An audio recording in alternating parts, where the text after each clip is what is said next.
الله وبركاته. إن الحمد لله نحمده ونستعينه ونستغفره ونتوب إليه ونعوذ بالله من شرور أنفسنا ومن سيئات أعمالنا. من يهده الله فلا مضل له ومن يضلل فلا هادي له. أشهد أن لا إله إلا الله وحده لا شريك له وأشهد أن محمدا عبده ورسوله. اللهم صل وسلم وبارك على نبينا وقرة أعيننا محمد صلى الله عليه وسلم وعلى آله وصحبه ومن تبعهم بإحسان إلى يوم الدين. يا أيها الذين آمنوا اتقوا الله وقولوا قولا سديدا يصلح لكم أعمالكم ويغفر لكم ذنوبكم ومن يطع الله ورسوله فقد فاز فوزا عظيما. أما بعد فإن أصدق الحديث كتاب الله وخير الهدي هدي محمد صلى الله عليه وسلم وشر الأمور محدثاتها فإن كل محدثة بدعة وكل بدعة ضلالة وكل ضلالة في النار. Para hadirin wal hadirat, azani Allah wa iyyakum. Bapak-bapak, ibu-ibu yang saya muliakan, segala puji bagi Allah Subhanahu wa taala yang telah melimpahkan kepada kita nikmat iman dan Islam, nikmat kesehatan dan keamanan, sehingga pada kesempatan pagi hari ini tanggal 17 Dzulhijjah kita telah melewati hari raya Idul Adha dan kita telah berada di pertengahan bulan Dzulhijjah. Semoga Allah SWT menerima ibadah kita di awal-awal bulan Dzulhijjah, kurban kita, sedekah dan berbagai macam amalia ibadah kita. Amin. Tidak lupa kita selalu menyampaikan salawat dan salam kepada Nabi kita Muhammad sallallahu alaihi wasallam dengan berharap kita mendapatkan syafaat beliau nanti di hari kiamat. Para hadirin wal hadirat rahimanallahu wa iyyakum. Pada kesempatan yang lalu kita membahas tentang adabul khala, adab buang hajat. Pada pagi hari ini kita akan bahas tentang babul aniyah, bab tentang bejana, al-aniyah.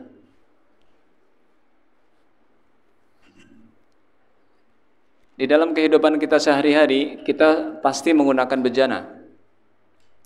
Bejana itu apa sih? Bejana itu semua yang kita gunakan untuk makan dan minum dan mandi, itu bejana. Ini termasuk aniyah. Gelas, piring, mangkok, baskom, tempat minum, termos, nah itu bejana. Aniyah. Kita mandi pasti kalau dulu ya, kalau sekarang mungkin ada shower ya. Kita mandi pakai bak. Nah, bak itu namanya aniyah. Kita minum pakai gelas, pakai cangkir, pakai tempat minum, itu namanya aniyah.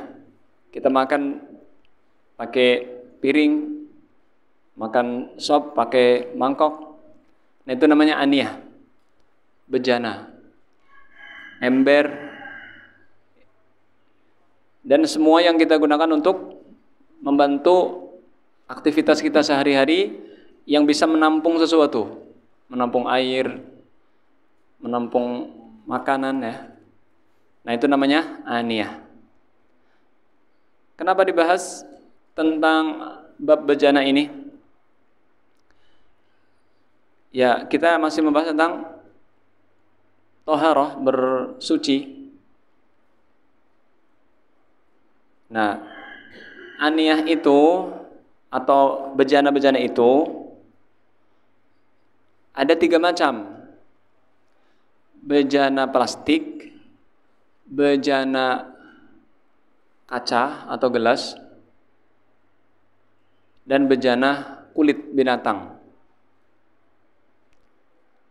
Ada bejana plastik kayak gini ya, aqua gelas tuh, baskom, itu kan ada yang dari plastik atau logam lah ya, plastik dan logam.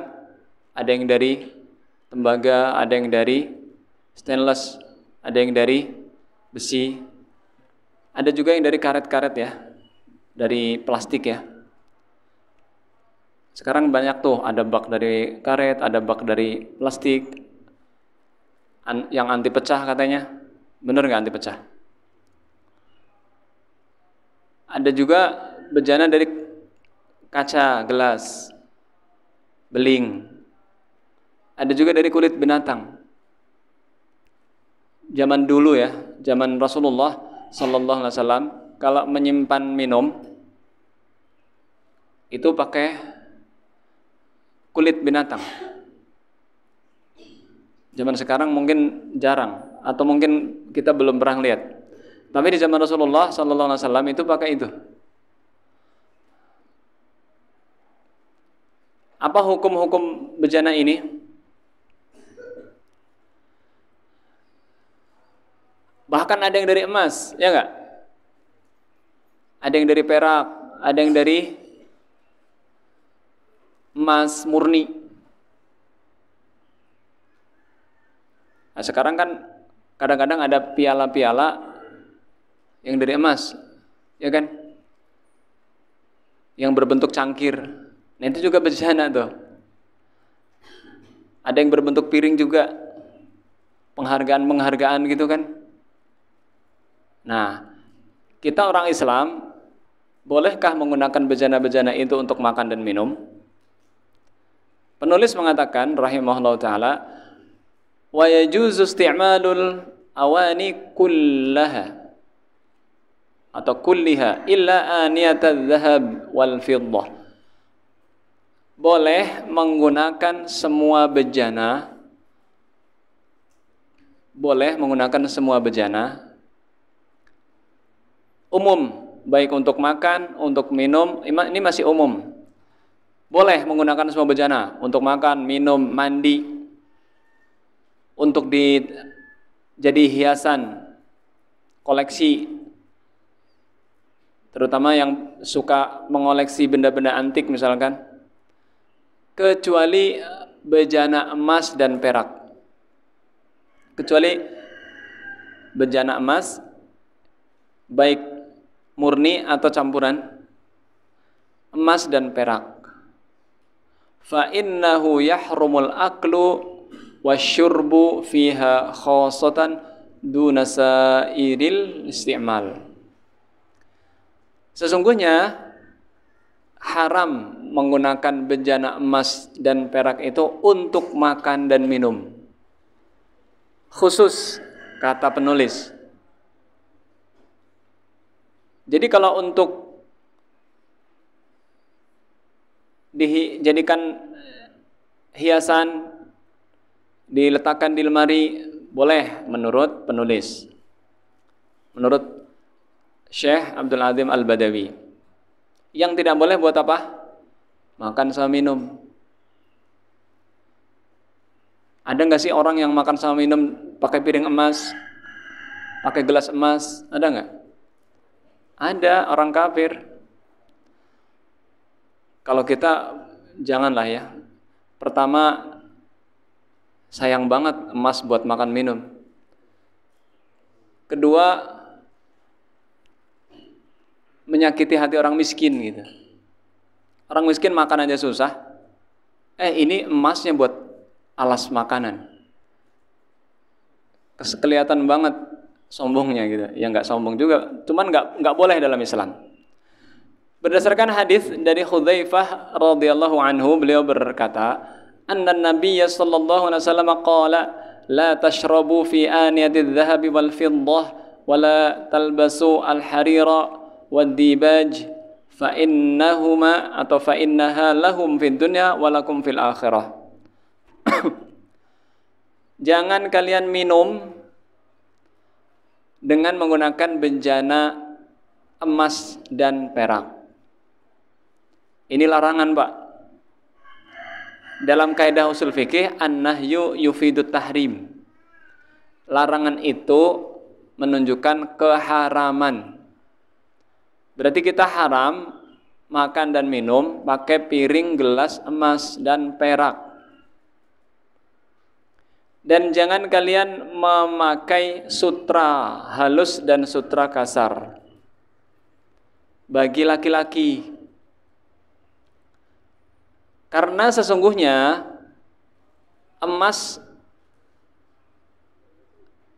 di dunia ini digunakan untuk makan dan minum, dan sutra digunakan oleh orang-orang kafir, baik laki-laki maupun perempuan. Itu bagi mereka. Mereka di sini siapa? Orang kafir. Karena kalau Bapak perhatikan, orang kafir itu sutra dipakai,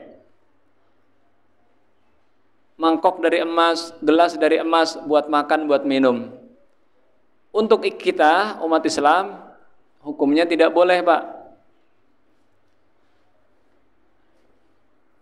Untuk kita nanti di surga, di akhirat. Banyak di dunia kita nggak boleh, tapi di akhirat boleh, di surga boleh. Apa saja, Pak? Arak, khamar. Kita tidak boleh minum khamar di dunia. Innamal khamru wal maisiru wal ansabu wal azlamu rijzun min amali syaitani fajtanibuh. Sesungguhnya khamar, judi, mengundi nasib, dan berkurban untuk berhala, itu semuanya najis, perbuatan syaitan, jauhilah. Tapi nanti di akhirat kita boleh minum khamar. Di surga ada 4 sungai. Sungai khamar, sungai madu, sungai susu, sungai air tawar. Bapak mau sungai apa? Terserah. Di dunia misalkan kita tidak boleh menikah lebih dari 4. Jangankan 4, 2 aja jarang kan di Indonesia. Di sini ada yang 2? Kayaknya nggak ada yang 2 di sini ya. Walaupun hatinya mendua, cuman kenyataannya 1. Hatinya mah nggak tahu mendua apa mentiga apa mengempat. Tapi kenyataannya, realitanya di sini istrinya cuma 1. Di akhirat kita boleh, Pak, menikah lebih dari 4. Bahkan bidadari istrinya berapa? 70 bidadari. Banyak banget ya, Pak ya. Istri kita di dunia jadi istri kita di akhirat. Insya Allah kalau sama-sama beriman, dapat bidadari lagi, dan ada dayang-dayangnya, ya Bapak nanti jadi raja ya. Di dunia kan nggak boleh kita menikah lebih dari 4. Di akhirat silahkan. Di dunia kita tidak boleh pakai sutra. Di akhirat boleh.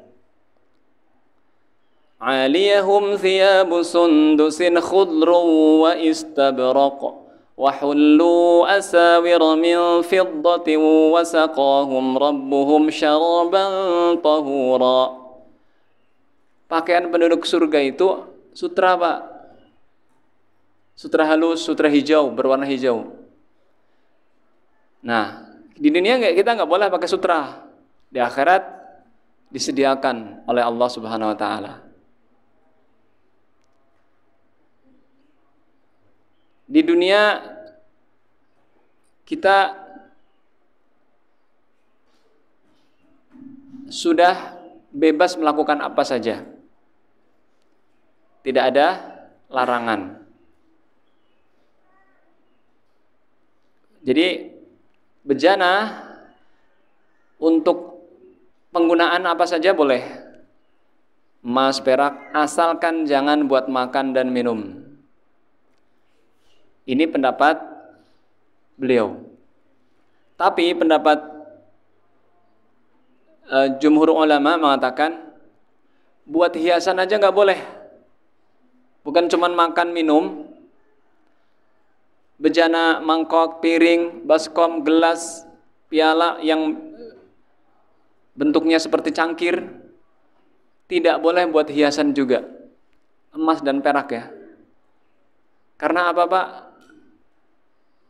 Karena emas itu kan digunakan pertama untuk alat jual beli, bukan untuk jadi hiasan. Dan itu seperti dijelaskan tadi,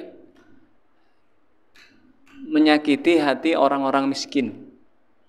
Orang miskin makan saja susah, kok ini emasnya malah dibuat pajangan, bukannya disedekahkan, apalagi disimpan. Dan hati-hati, orang-orang yang menyimpan emas dan perak itu jika tidak menunaikan zakatnya, Allah akan setrika menggunakan emas dan perak itu. Silahkan buka surat At-Taubah ayat 60 berapa ya? Pak Ketua DKM ada mushaf?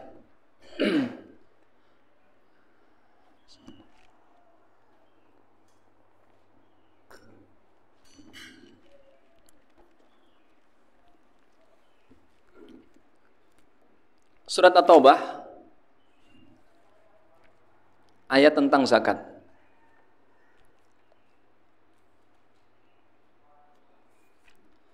Yang sudah nemu?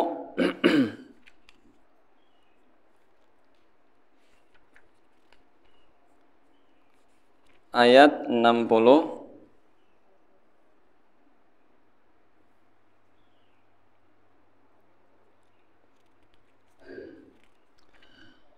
Walladzina yaknizuna adh-dhahaba wal fiddata. Ayatnya depannya begitu. Tsumma lam yunfiqunaha fi sabilillah fabashshirhum bi'adzabin alim. Ayat berapa? Ada yang sudah ketemu? Ayat 35. 34, 35. Baca artinya, Pak.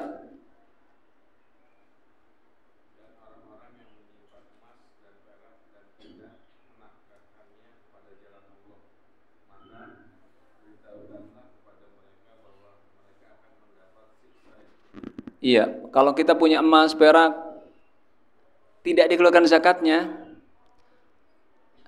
Zakatnya berapa persen?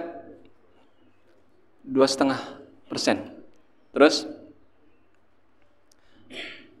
berikanlah kabar gembira dengan azab yang pedih. Terus ayat selanjutnya 35. Yauma yuhma 'alaiha fi nari jahannam.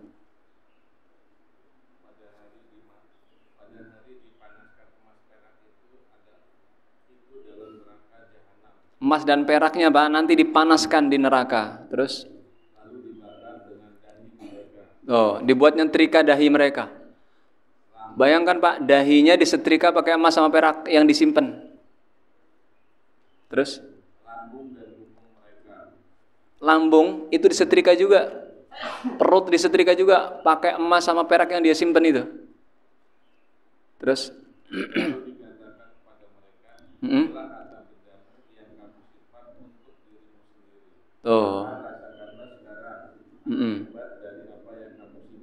Iya, hati-hati nih yang suka nyimpan emas sama perak, ibu-ibu. Kok ibu-ibu sih?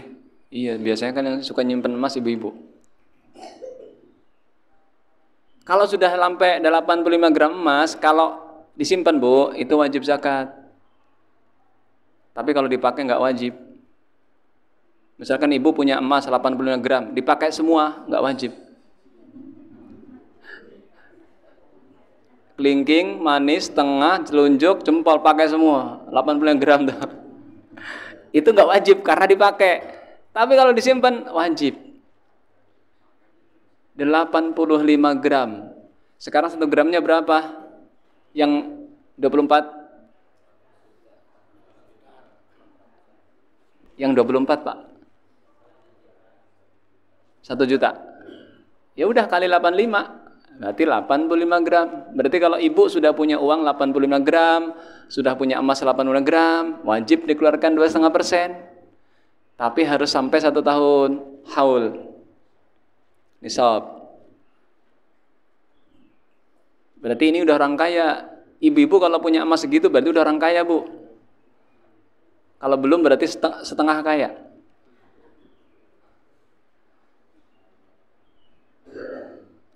Hati-hati ya yang nyimpan emas. Kenapa tadi yang disetrika apanya? Dahi, lambung, punggung. Kenapa, Pak? Hikmahnya apa sih? Kenapa kok dahinya yang disetrika? Karena biasanya orang kalau nggak mau sedekah atau orang kalau disuruh sedekah biasanya mau dan tidaknya nampak dari apanya? Dahi. Dahinya dia gini, gitu, mengerenyit. Nah, itu tuh tanda dia nggak suka. Sama lambung. Karena apa? Dia kenyang tuh, lambungnya kenyang dengan menyimpan emas dan perak itu. Yang dia pikirkan cuma makan, memuaskan syahwat perutnya. Kenapa punggungnya juga? Iya, biasanya habis itu dia pergi. Kalau pergi ngapain? Punggungnya kan yang kelihatan. Setrika tuh. Makanya hati-hati orang yang nggak mau zakat. Di antaranya zakat emas. Nah ini, orang kalau nyimpen emas, perak, bayangkan Pak, piring buat makan. Piring berapa gram tuh? Piring emas berapa gram tuh? Disimpan nggak zakat? Ada kali berapa? Berapa on? Sekali lagi, haram makan dan minum dengan piring, gelas, emas dan perak. Alhamdulillah, kita kayaknya nggak tega minum dan itu juga.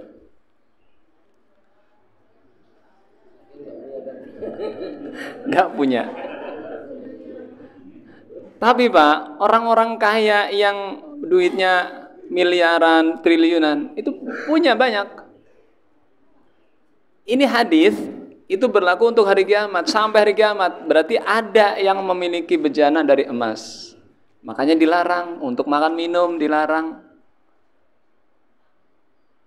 Kalau Bapak mau lihat tuh, nggak tahu beliau makan dan minum dengan emas. Ummu Salamah siapanya Nabi, Pak? Istrinya Nabi.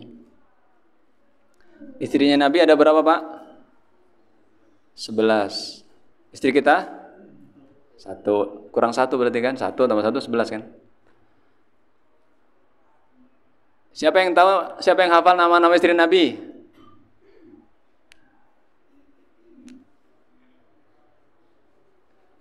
Siapa yang tahu nama pemain Barcelona? Tahu semua kan? Nama istri Nabi 1, Khadijah. 2, Saudah. 3, Aisyah. 4, Hafsah. 5, Zainab. Zainab ada 2, Zainab binti Jahsy sama Zainab binti Huzaimah. 5, Sofiyah. 6, Ummu Salamah. 7, Ummu Habibah. 8,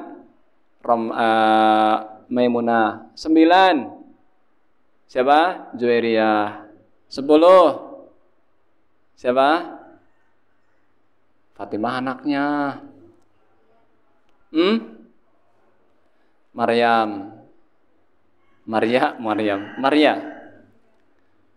Sofia udah. Ya, itu istri-istri Nabi. Nah, di antara istri Nabi Ummu Salamah. Ummu Salamah pernah berkata bahwa Rasulullah sallallahu alaihi wasallam bersabda, "Alladzi yashrabu fi ina'il fiddah innama yujarjiru fi batnihi nar jahannam." Orang yang minum dari gelas perak sesungguhnya dia telah mengguyurkan api neraka ke perutnya. Bayangkan, Pak. Orang yang minum dari bejana perak Apalagi emas, lebih parah. Perak saja nggak boleh. Orang yang minum dengan bejana perak seperti mengguyurkan api neraka ke perutnya. Hadis ini riwayat Imam Bukhari. Untuk riwayat Muslim, innalladzi ya'kulu aw yashrabu fi ina'il fiddah wal dhahab innama yujarjiru fi batnihi nar jahannam. Orang yang makan dan minum dengan emas dan perak, ini riwayat Bukhari dengan perak. Riwayat Muslim dengan emas dan perak. Ini saling menguatkan. Maka dia sebenarnya sedang mengguyurkan api neraka ke perutnya.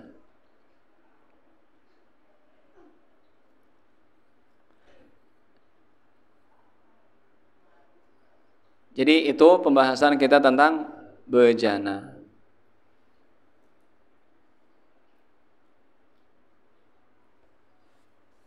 Paham Mbak ya untuk bejana ini?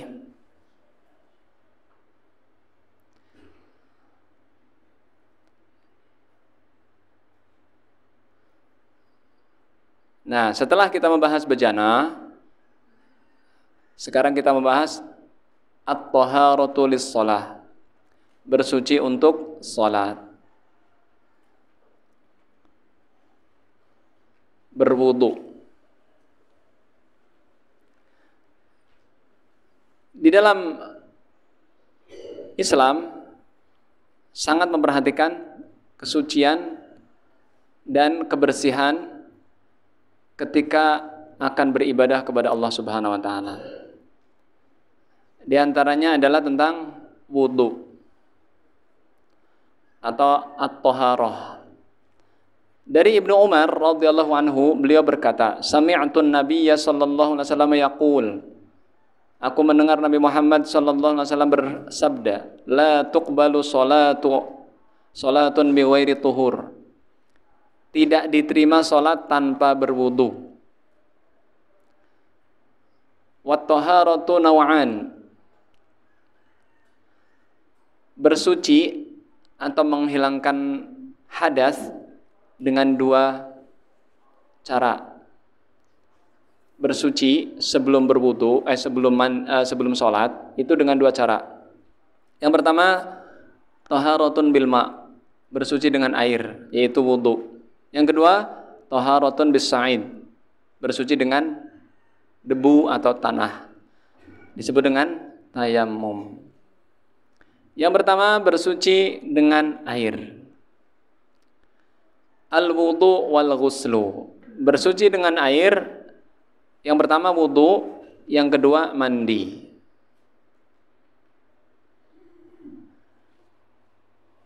Bersuci hukumnya wajib, bahkan ini syarat sah salat.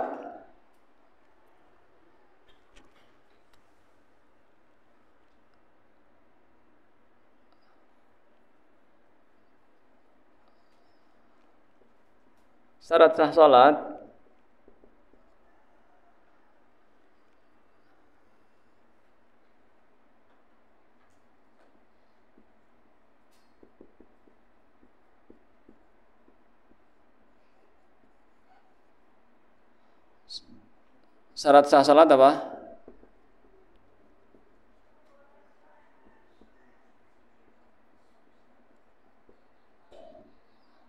Satu, berwudu.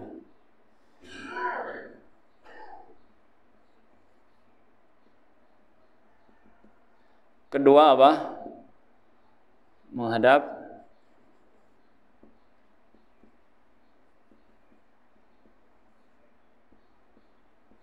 kiblat.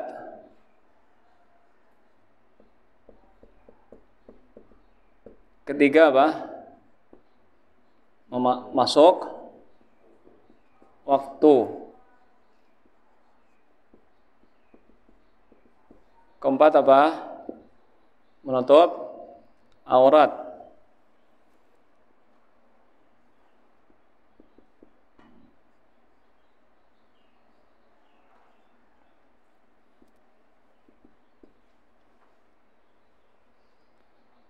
kelima apa?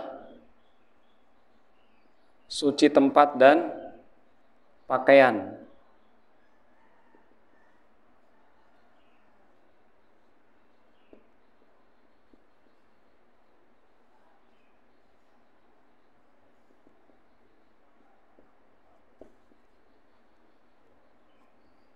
Yang keenam apa?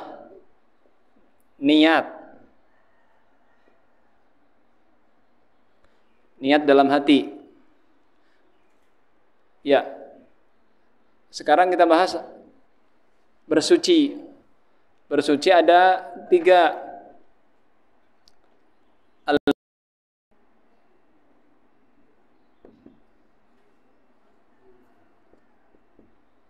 Dan dengan debu atau tanah.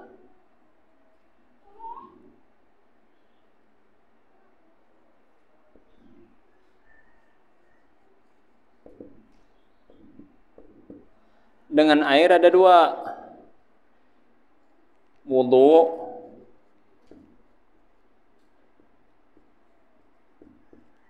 terus mandi.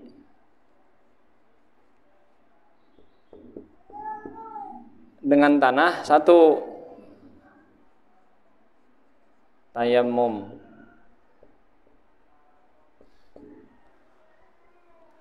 Dalilnya wudu apa? La tuqbalu salatun bi ghairi wudu. Tidak diterima salat tanpa wudu.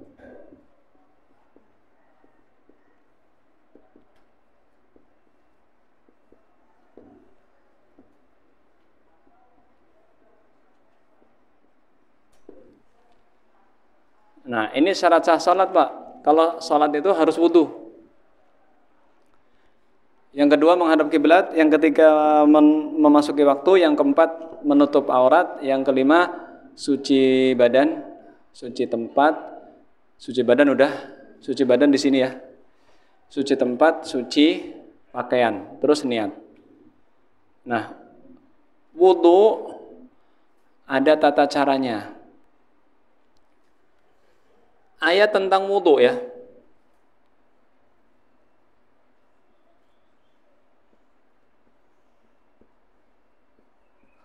Sekarang kita bahas tentang wudu dari sisi secara definisi ya. Wudu secara bahasa artinya bersih.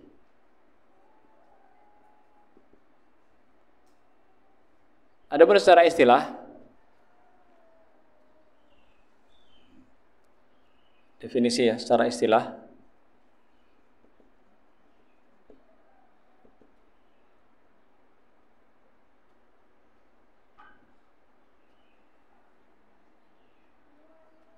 menggunakan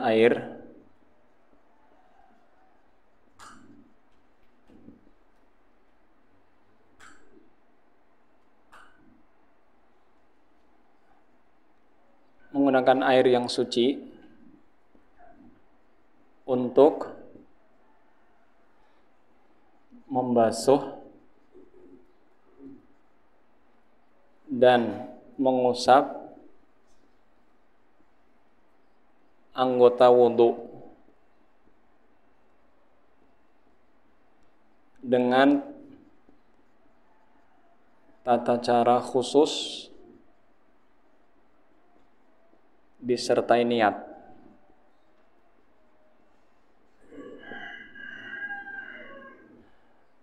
Dalil wudu surat Al-Maidah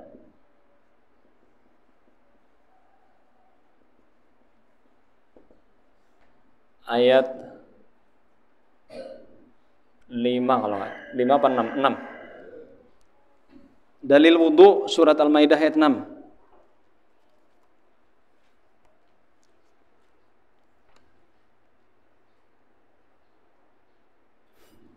Ayat 6. dan juga hadis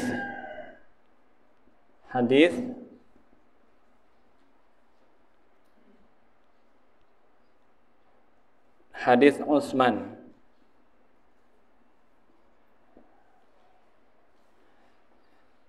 dan dari Humran.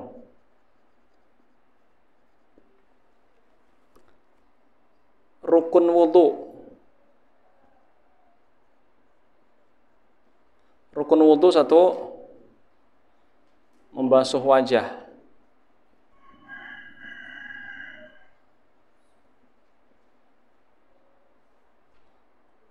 Membasuh tangan.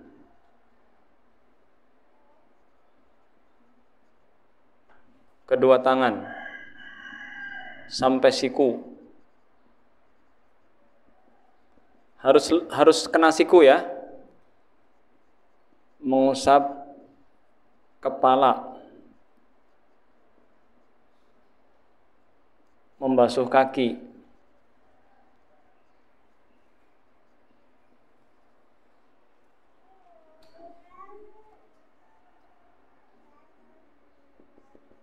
Wajib-wajibnya wudu.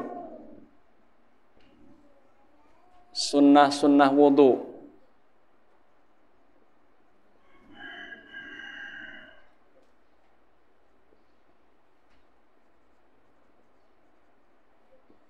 Pembatal-pembatal wudu.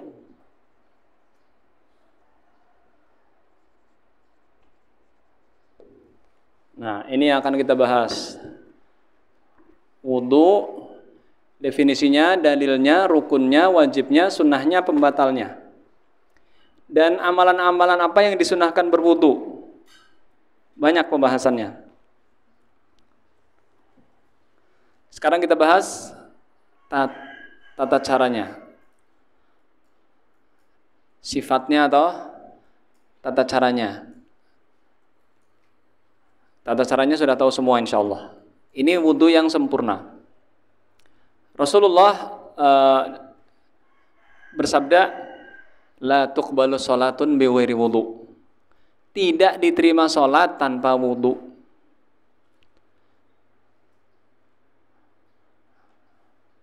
Berarti Bapak-bapak, perintah kita untuk berwudu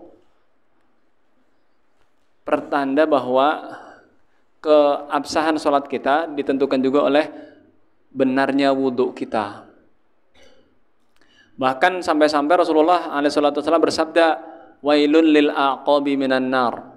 Celaka tumit-tumit yang tidak terkena air akan tersengat api neraka. Jadi kalau kita wudu Pak, jangan asal basuh, jangan asal usap. Harus benar-benar dicek basah belum semua anggota wudu. Sifat wudu. An Humran maula Utsman. Dari Humran, bekas budaknya Utsman. Maula itu artinya bekas budak. Anna Utsman bin Ibn Affan radhiyallahu anhu da'a biwudu. Kalau wudu artinya perbuatannya, Pak. Kalau wudu artinya perbuatannya. Kalau wudu pakai fathah, wudu artinya airnya. Air untuk wudu, itu namanya wudu. Pakai fathah, wudu. Utsman bin Affan pernah meminta wudu. Meminta seember air untuk wudu. Zaman dulu Pak, wudunya itu pakai ember, pakai baskom. Kemudian beliau berwudu, fatawaddau. Faghassala kaffaihi. Arif, tolong tulisin Rif.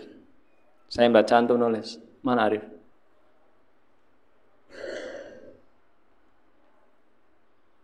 Membasuh kedua telapak tangan. Di tempat yang kosong tuh. Di sana noh. Nah itu. Agak ke atas. Nah itu. Urutan wudu yang sempurna ya. 1. Tulis 1, membasuh kedua telapak tangan.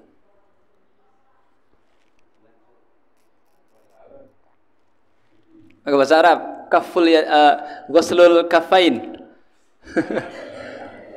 Bahasa Indonesia aja, ntar banyak yang nggak tahu. Mau mencuci, maaf, bukan membasuh. Mencuci, ya membasuh juga sih. Dua telapak tangan dicuci. Jadi Bapak kalau mau wudhu, cuci dulu tangannya 3 kali. Kedua, madmadah, berkumur-kumur bahasa kitanya. Oh ya, pakai bahasa Indonesia saja ya. Berkumur-kumur.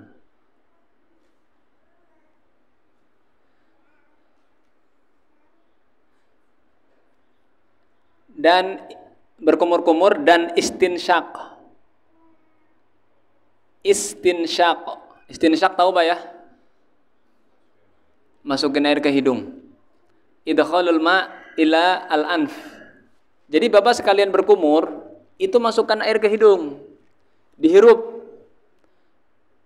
Pakai 1 tangan. Kalau kita kan 2 ya. Udah ngucur, kerannya kencang banget, nyiprat kemana-mana. Itu boros Pak, namanya Pak. Israf. Boros. Kita 1 tangan Pak.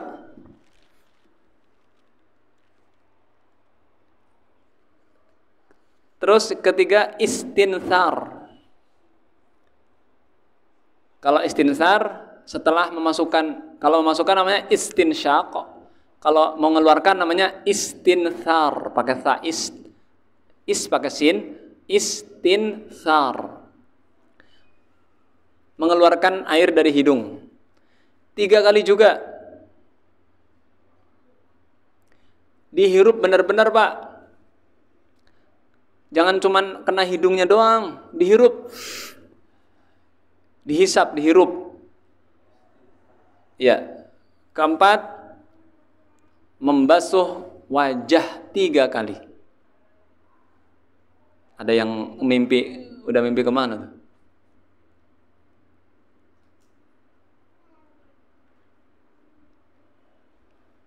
Wajah itu dari mana ke mana Pak? Nanti wajah itu dari mulai tempat tumbuhnya rambut di ubun-ubun sampai dagu. Dari ujung telinga, berbatasan dengan telinga, yang kanan dan yang kiri, itu harus kena. Itu namanya wajah. Maaf Pak ya, bukan cuma begini. Kalau cuma begini, yang kena cuma ini nggak kena, itu nggak sah wudunya. Harus sampai mengenai tempat tumbuhnya rambut. Tumbuhnya rambut di mana? Ya di sini. Jangan cuman gitu doang. Ini nggak kena berarti ini tempat tumbuhnya rambut. Makanya kalau wudhu, Bapak harus usahakan diratakan. Bukan cuman dikenakan dengan air, bukan, tapi diratakan dengan kedua telapak tangan. Udah Mas Arif? Iya. Membasuh wajah 3 kali udah. Kemudian membasuh kedua telapak tangan sampai siku. Sampai siku. Berarti Bapak harus kena sikut. Belum. Kemudian mengusap seluruh kepala. Iya, mengusap seluruh kepala.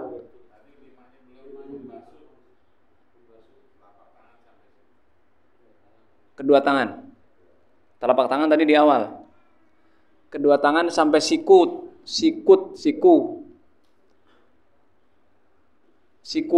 Harus kena sikunya, Pak. Bagian dalam dan bagian luar harus kena. Karena ila di sini artinya sampai kena. Ilal mirfaq.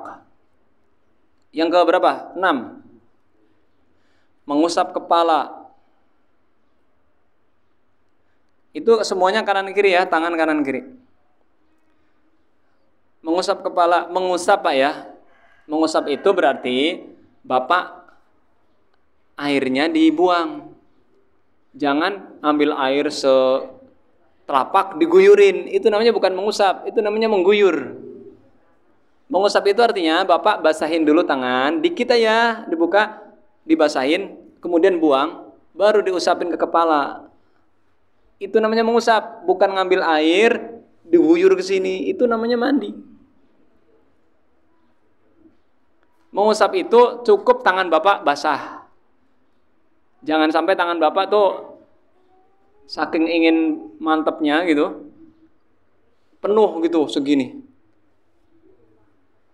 Aduh, jangan Pak. Itu namanya bukan mengusap.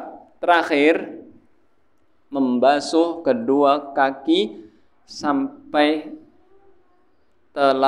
mata kaki, sampai ka'bain. 3 kali.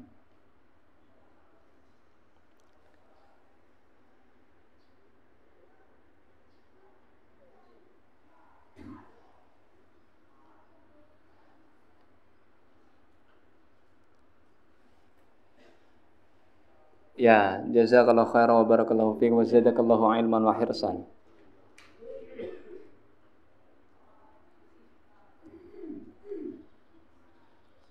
Itu tata cara wudu yang sunnah.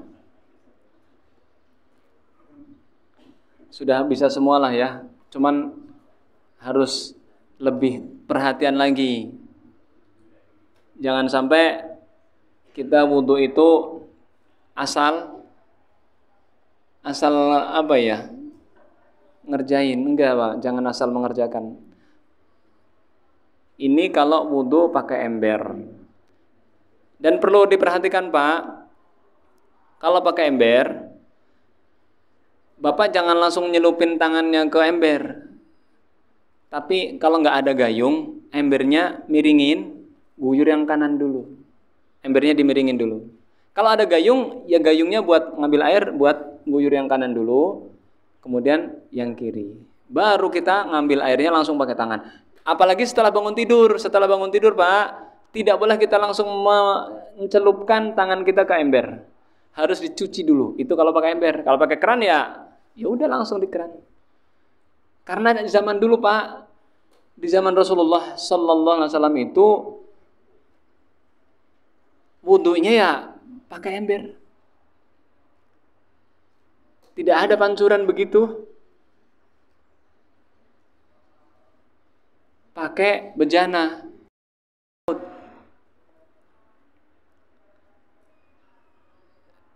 Gimana nih wudu pakai aqua gelas? Ya nanti kapan-kapan kita praktekin.